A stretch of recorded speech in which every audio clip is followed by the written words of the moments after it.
देखिए, एक तो मेन उद्देश्य ये भी है कि हमारी आज जन सुनवाई होती है। जो पीड़िता महिला हैं वो सब आई हुई हैं, जैसा आप देख रहे हैं यहाँ। दूसरा, एक अधिकारियों के साथ भी एक बैठक सबके साथ थी जो हमारे विभाग से संबंधित हैं। तो उनसे ये भी जानकारी लेना था कि हमारी इतनी सारी सरकारी योजनाएं चल रही हैं, वो पूरी तरह से नीचे तक पहुँच पा रही हैं या नहीं पहुँच पा रही हैं।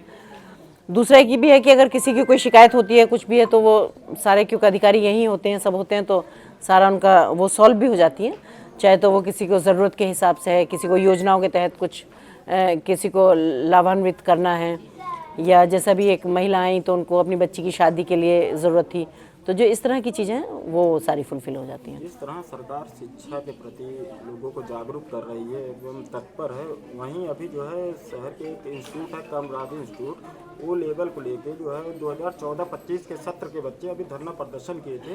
लगभग 1.5 साल बीत गया, उनका पेपर हर बार टाल दिया जा रहा है, लेकिन उनके ऊपर कोई कार्रवाई नहीं हो रही। पिछले सत्र में भी उनके खिलाफ जो है लिखा गया था। तो इस तरह बच्चों का भविष्य कैसे? देखिए, मेरी जानकारी में ये नहीं आया। आप अगर मुझे बताते तो मैं ज़रूर बात करती कि ऐसा नहीं है कि वो अपनी मर्जी से टाल देंगे। कुछ ना कुछ ऐसी टेक्निकल प्रॉब्लम होगी या तो, या कुछ ऐसी बात रही होगी जिसकी वजह से परीक्षा टली होगी। साल भी जो है हाँ, ऐसा तो शिकायत हुई थी, तो आपने शिकायत जानने की कोशिश करते उसमें कि क्यों नहीं हुई, और आप मुझे बताएंगे तो मैं ज़रूर उसमें देखूंगी, या मैं फिर पूछूंगी उनसे कि ऐसा क्यों हुआ, क्योंकि कहीं ना कोई कुछ ना कुछ ऐसी टेक्निकल प्रॉब्लम रही होगी जिसकी वजह से परीक्षा को टालना पड़ा होगा। बाकी तो आपको पता है कि परीक्षा टालने के खिलाफ ही सब इतना, पूरे सरकार हो या जो भी हो, उनको बहुत विरोध ही करते हैं कि भी बच्चों का जो भी है उनको सब टाइम पे सारी चीज़ें मिलना चाहिए। और शिक्षा पे तो विशेष रूप से इतना सबका ध्यान है, चाहे वो प्रदेश सरकार है चाहे केंद्र सरकार है, कि सबको शिक्षित होना भी जरूरी है, और शिक्षित कराने के लिए हमारे सबके क्या प्रयास हो सकते हैं उस पर भी सबका बहुत फोकस रहता है। स्वास्थ्य को लेकर भी प्रदेश सरकार तत्पर है। अभी यहीं पे किसी ने कहा कि जो है अभी 2 दिन पहले एक जो है जच्चा की मृत्यु मेडिकल कॉलेज में हुई, और 2-4 दिन पूर्व भी चादा में एक प्राइवेट नर्सिंग होम में एक बच्चे की मृत्यु होती है।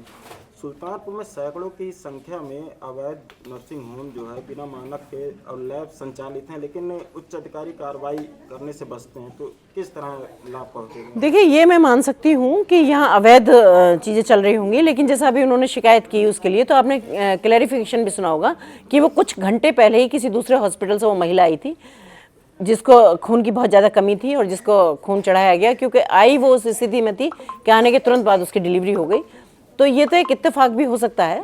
पर माँ ने ये आरोप लगाया कि 6 बजे जब डिलीवरी हुई उसके बाद से केवल जो है वो बीपी चेक करते रहे और उनका कोई ट्रीटमेंट नहीं किया गया, इस वजह से उनकी मृत्यु हो गई।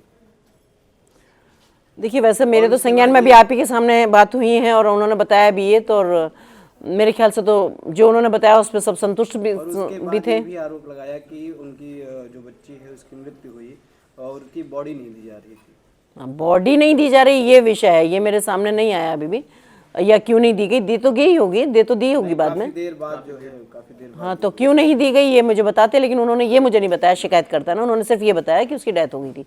उन्होंने बताया कि वो पूरा दूसरे हॉस्पिटल से यहाँ आई थी और केस वो बहुत बिगड़ा हुआ था, डिलीवरी बिल्कुल होने वाली स्थिति में थी, तो आके ही वहाँ तुरंत डिलीवरी हो गई, जिसमें उसको ब्लड की कमी थी, जो उसको ब्लड या और भी जो भी कुछ उसको सुविधाएं दी जा सकती थी वो सारी। लम्हुआ में एक कमल सरोवर बनाया गया था 3-4 साल पहले, तो उसमें जो है केशव प्रसाद मौर्य जी उप मुख्यमंत्री जी ने उसका उद्घाटन किया, लेकिन अभी जो है उसमें इतनी अव्यवस्थाएं हैं। मैं कल ही गया था भी वहाँ पे स्टोरी करने, तो पूरे जो इंटरलॉकिंग है वो टूटे फूटे हुए हैं, मूर्तियाँ टूटी हैं। भगवान राम की जहाँ मूर्ति है वहाँ इतनी घास है कि कोई जा नहीं सकता, उसको लेकर के नहीं, अगर इतने मन से अगर कोई चीज़ बनी है तो मुझे लगता है कि मेंटेन होना चाहिए।